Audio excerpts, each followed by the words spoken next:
Welcome to another Thoughts on Tech video. Today comparing low-light video from the GoPro Hero 8 Black and the Insta360 One R in the 1-inch edition. Looking at this images from the GoPro, I see some noise in the footage and a small amount of stabilization despite having the hyper-smooth boost turned on. On the Insta360, there is less noise in the images and a higher degree of stabilization. But as a trade-off, you have some motion blur caused by the stabilization. In this scenario, I would for sure say that the results from the Insta360 are better than the ones from the GoPro. In this second set of images, I think you can see the same. More noise on the GoPro and a smaller degree of stabilization.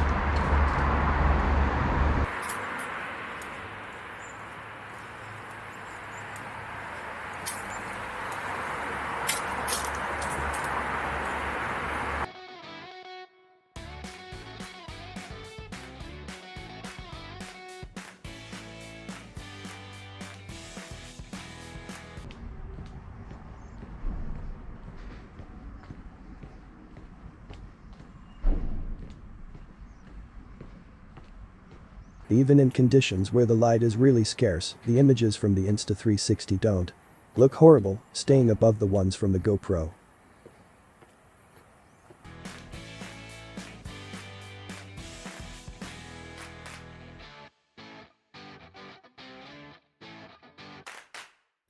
It's only when you have a lot of movement in your images in really dark situations that I can see some advantage in the approach from GoPro in reducing the stabilization in order to minimize the motion blur on the areas with strong light points.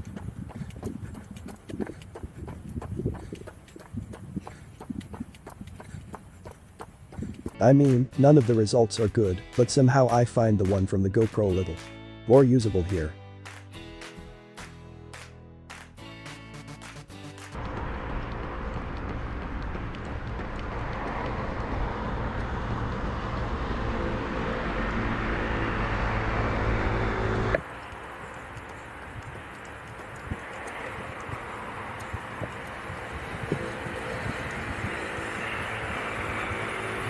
I think it is fair to say that the Insta360 gets the best results in low light.